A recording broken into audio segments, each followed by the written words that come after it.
পরম শান্তি বেহাদের অনন্ত কোটি ব্রহ্মাণ্ডের মহাকাল প্রলয় বাপুজি দশরথ ভাই প্যাটেল।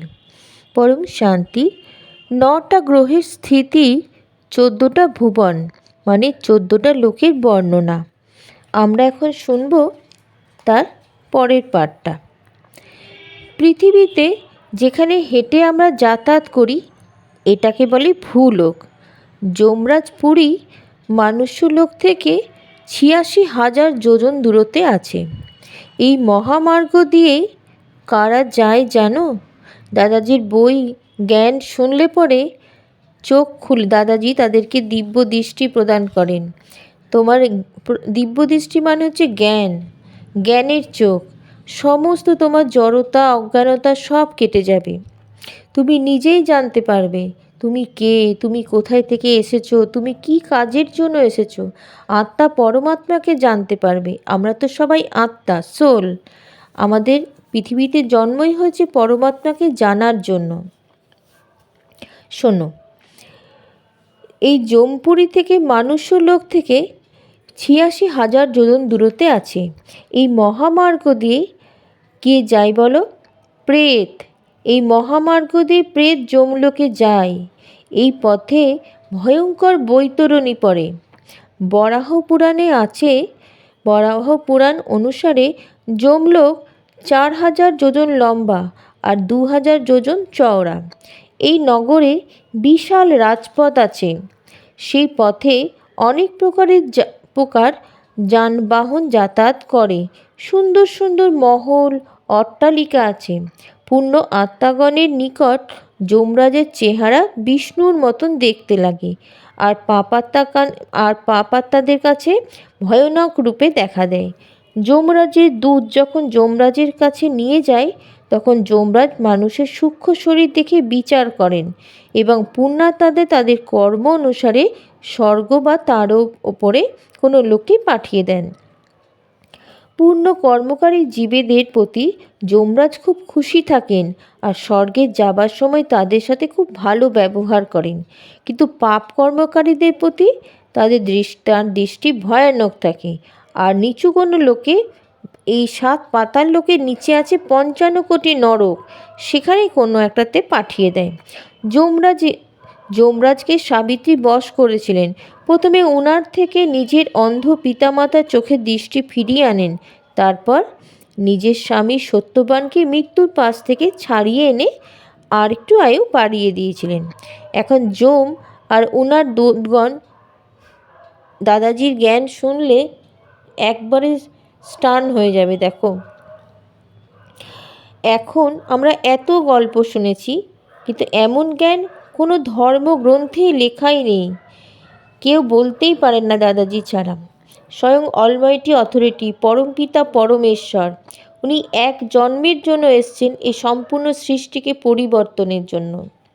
যে ছবিটা দেখতে পাচ্ছ এটা হচ্ছে 55 কোটি নরক। এটা হচ্ছে 55 কোটি নরকের ছবি। 7 পাতাল লোকের নিচে আছে 55 কোটি নরক।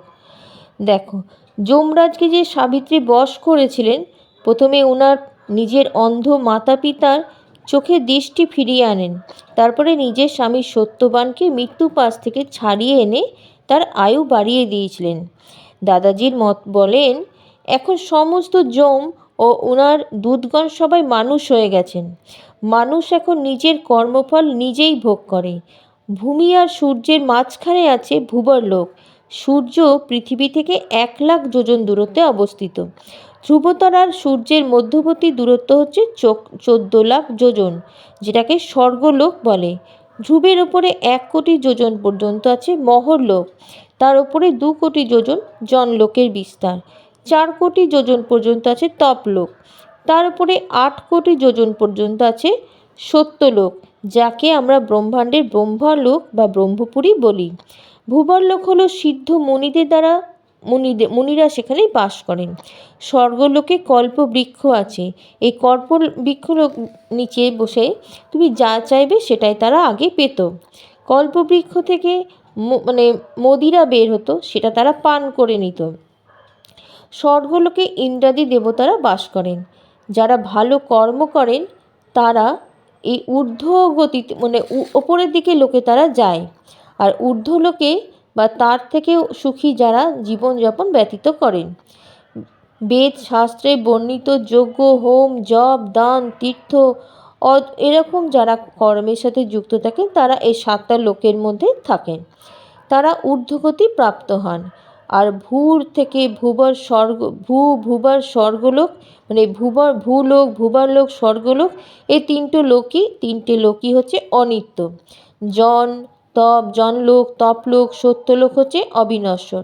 নশ্বর আর অবিনশ্বরের মাঝখানে হচ্ছে মহরলোক। কলিযুগের শেষে যখন মহাপ্রলয় হয় তখন 3টি লোকে সত্তা নষ্ট হয়ে যায়। মহরলোক জনশূন্য হয়ে যায়, তার সম্পূর্ণ বিনাশ কিন্তু হয় না। সূর্যের আলো 3 লোক পর্যন্ত যায়। ধ্রুবের ওপর হতে যে স্থানটি আছে, যেখানে সূর্য, নক্ষত্র, তারা কিছুই উদিত হয় না, সেখানে লোক নিজের তেজ আর নিজস্ব শক্তিতেই প্রকাশিত স্থির থাকে। ধ্রুব তার নিজস্ব তেজে প্রকাশমান। যতটা পৃথিবীর পরিমণ্ডল বা ঘেরা, ঠিক ততটাই হচ্ছে ভূবরলোকের বিস্তৃতি।